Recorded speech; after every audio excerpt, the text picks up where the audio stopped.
I always imagined my wedding day would be the happiest day of my life. My mother used to say that a girl's true journey begins in her husband's home, and I clung to those words like a promise. On the day of my wedding, I sat on the stage draped in heavy silk, my hands trembling under layers of jewelry. Family members bustled around, laughter echoed through the house, and the scent of marigolds and incense hung thick in the air. I smiled for the cameras, posed for photos, and tried to believe that this was the beginning of something beautiful. My husband, Rishabh, looked handsome in a sherwani, his smile practiced and charming. We had barely spoken before the wedding, just a few awkward meetings arranged by our families. He had seemed polite, soft-spoken, the kind of man who avoided conflict. When he slid the ring on my finger during our engagement, he hadn't even met my eyes. I mistook that for shyness. As the day stretched into night, the celebrations began to quiet. The noise faded, the guests left, and I was led into the bridal room, where rose petals were scattered across the bed and soft music played from a speaker tucked somewhere in the corner. My heart beat rapidly, not from excitement, but from something else. Something I couldn't name. Rishabh entered shortly after, still wearing the smile he'd worn all day. But something about him had changed. His eyes were sharper now, more calculating. He locked the door behind him with a soft click that echoed too loudly in my ears. I stood awkwardly, unsure of what to say, my hands gripping the edge of my red bridal dupatta. He approached me slowly and said, "So, finally we're alone." His voice was low, deliberate. I tried to smile, unsure of what was expected. "Yes, it's been a long day." He didn't reply. Instead, he reached out and touched my arm. It wasn't a gentle caress. It was firm, almost possessive. My breath caught in my throat. He kept his eyes on me, scanning my face like he was trying to read something hidden. "I know you're shy," he said, moving closer. "But you don't have to be anymore. We're husband and wife now." I took a small step back, but he followed. His fingers brushed my shoulder, then slid down my back. I felt a chill crawl up my spine. "I think we should rest," I murmured, voice barely above a whisper. But he didn't stop. He reached for the clasp of my necklace, unclipping it slowly, letting it fall to the floor. I looked away, heart pounding. His hands didn't pause. "I'll teach you," he whispered. "It's nothing, everyone does this." I stood frozen, unsure, afraid. A quiet alarm began to rise in me, but I couldn't yet name what it was. And then, the light in his eyes shifted again. The air in the room grew heavier with each passing second. My skin prickled as Rishabh's fingers moved across my arm, then down to my waist, with a certainty that made me feel like an object, not a person. I tried to step away again, but his grip tightened. Something inside me twisted. "I don't feel ready," I whispered, not meeting his eyes. He paused, only briefly. "You're my wife," he said, as if that settled everything. I shook my head. I need time." His smile vanished. What replaced it was something colder, impatient. "This is what happens after marriage," he muttered, reaching for the tie of my blouse. "Stop acting like a child." Panic bloomed in my chest. I grabbed his hand. "Please don't," I said more firmly. He wrenched his hand free and stepped closer, his voice low but sharp. "Don't make this difficult. It's your duty. Do you think all women want it at first? They learn to adjust. You will too." Before I could respond, his hands were on me again. Urgent, aggressive, unkind. I pushed back, but he was stronger. His breath was hot against my neck, his hands everywhere. I cried out, begged, tried to pull away, but he pinned me down, brushing off my fear like dust. "No one's coming to save you," he hissed. Tears streamed down my face. I screamed for him to stop, again and again, but he didn't even flinch. My voice grew hoarse. My body trembled beneath his weight. The pain tore through me, sharp and unforgiving. It felt like something inside me shattered, something I'd never get back.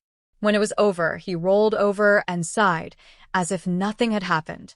"See? It's done. Don't make it a big deal," he said, wiping his face with the edge of the sheet. I curled into myself, silent now. I didn't have the strength to argue, to cry, to breathe properly. My body ached, but the deeper wound was invisible. He fell asleep within minutes. I lay awake in the dark, the ceiling above me a blur. My wedding bangles clinked softly as I brought my arms to my chest. I didn't feel like a bride. I didn't feel like a wife. I didn't feel human. I wanted to scream again, but the sound wouldn't come. My voice had been taken from me. Outside, the music from a distant wedding procession echoed faintly through the night.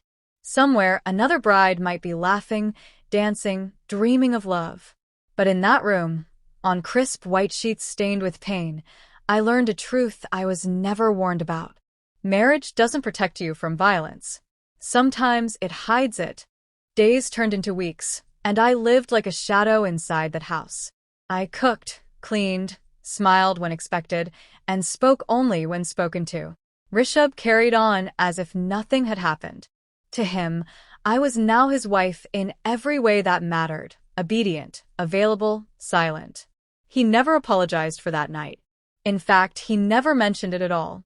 But every time he reached for me, the memory flooded back, his weight, my screams, the feeling of being erased. I learned to keep my body still, my mind elsewhere. Numbness became my only shield. His family never asked how I was adjusting. They praised me for being well-mannered and modest. I nodded and smiled, swallowing the bitterness like medicine. They didn't see how I flinched when he touched me. They didn't hear the muffled sobs behind our bedroom door. They didn't want to. Slowly, I began to notice cracks in Rishabh's facade. He stayed out late, even on weekends. When he was home, he scrolled endlessly on his phone, barely acknowledging my presence. Once, I brought him tea, and he snapped, "Don't hover. I'm not a child." He stopped pretending to care. One evening, while folding laundry, I found a red lipstick stain on the collar of his white shirt, something I would never wear. A perfume I didn't own lingered on his sleeves. My hands trembled as I held the fabric, the truth rising like bile in my throat. I waited until he returned, pretending not to notice his delayed footsteps and hurried shower. "Where were you?" I asked quietly. He didn't look at me. "Work dinner. Don't start questioning me." "I found this," I said, holding up the shirt. He laughed, cold, mocking. "You're spying on me now?" I stood frozen. "Is there someone else?" His eyes narrowed. "At least she doesn't cry after sex like you do." The words hit me like a slap. I turned away, unable to hide the tears spilling down my face. That night, I didn't sleep.